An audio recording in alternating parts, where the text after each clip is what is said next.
वक्त और हालात से परेशान 70 वर्षीय बुजुर्ग किसान का शव खेत में महुए के पेड़ से लटका मिला, जिससे परिवार में कोहराम मच गया है। पुलिस ने शव को कब्जे में लिया और पंचनामा भरकर पोस्टमार्टम के लिए भेज दिया है। जब इसके बारे में कांग्रेस के पूर्व केंद्रीय मंत्री प्रदीप जैन आदित्य को जानकारी हुई तो उन्होंने मृतक के परिवार से मुलाकात करते हुए उनके दर्द को सुना, उनको मदद दिलाने का आश्वासन दिया है। झांसी जनपद में रक्सा थाना अंतर्गत गणेशगढ़ में 70 वर्षीय बुजुर्ग किसान कृपाराम राजपूत अपने परिवार के साथ रहते थे। उनके पास 2.5 एकड़ जमीन है, जिस पर खेती कर अपने परिवार का भरण पोषण करता था। यह जमीन पुनर्वास की थी। वे बीमार चल रहे थे। घर की आर्थिक स्थिति भी बेहतर नहीं थी। आर्थिक स्थिति से जूझने के कारण वे काफी परेशान थे। आशंका है कि इसी परेशानी के कारण उन्होंने खेत पर जाकर फांसी लगा ली, जिससे उसकी मौत हो गई है। जब इसके बारे में कांग्रेस के पूर्व केंद्रीय मंत्री प्रदीप जैन आदित्य को जानकारी हुई तो पोस्टमार्टम घर पहुंचे, जहां उन्होंने मृतक के परिजनों से मुलाकात की। मुलाकात के दौरान उन्होंने इस पर दुख प्रकट किया और कहा कि प्रशासन से मदद दिलाने की वे मांग रखेंगे। हाँ, पिताजी श्री कृपाराम जी। नाम क्या है? हमारा नाथ है।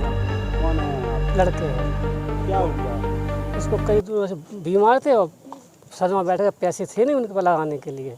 बस बच्चों के बहुत पैसे खर्च हो रहा है और ज़मीन जा रही है और कई तरह की मानसिक बीमारी हो गई थी। आपकी ज़मीन कहाँ पे थी? गणेशगढ़ का सदन में। तो कल उन्होंने क्या किया फिर? कैसे खत्म हुआ?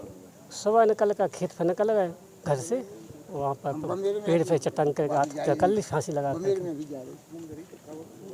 क्या मामला है? हमारे बुंदेलखंड की माटी में किसान अन्नदाता भले ही कहा जाता है, लेकिन हर दिन कहीं ना कहीं उसे आत्महत्या करना पड़ती है। ऐसा कोई दिन नहीं जाता।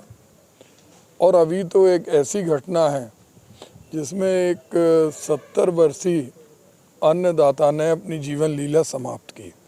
कारण था उनकी जो पुरानी ज़मीन थी वो बबीना फील्ड फायरिंग में थी। ज़मीन अधिग्रहित की, उन्हें पुनर्वास की ज़मीन मिली।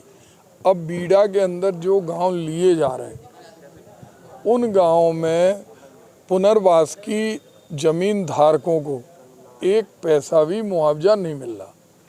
बीच बीच में अधिकारी कह देते कि हम दूसरी ज़मीन देंगे, लेकिन आदमी को आज इलाज के लिए पैसे नहीं है, खाने के लिए पैसे नहीं है, लड़की की शादी करना, अभी तो वो खेती से फसल पैदा करता था, उससे घर की रोजी रोटी चलती थी।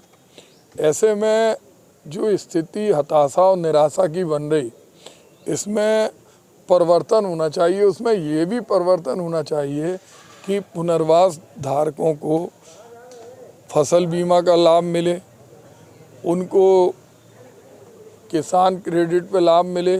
क्योंकि वो ज़मीन, जो हम लोग जानते हैं कि ज़मीन किसी की नहीं होती, जो लगान देता है, जो ट्रांसफ़र कराता है संक्रमणी में, तो असंक्रमणी होने से या पुनर्वास की ज़मीन होने से कोई आदमी दर दर का भिखारी बने, जिसे हम अन्नदाता कहते हैं, इससे बड़ा दुर्भाग्य नहीं हो सकता।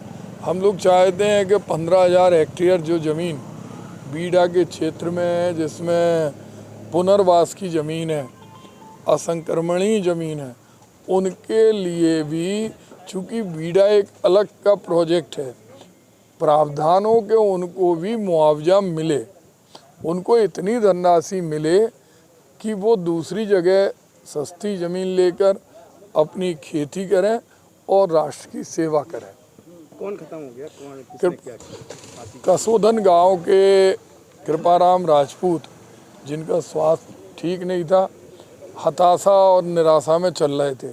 गांव के लोगों ने सांत्वना देते थे, लेकिन वो कहते थे कि जब इसमें कोई मुआवजा नहीं मिल रहा है, कुछ होना नहीं है। हमारे अगल बगल के वो लोग, और वो उस समय उनको पुश्तैनी, हम लोग जानते हैं कि ज़मीन को एक किसान अपनी माँ की गोद के समान मानता है। उन्हें ये भी मालूम था कि अब मेरे पास कोई रास्ता नहीं है। ऐसे में उन्होंने अपनी जीवन लीला समाप्त की।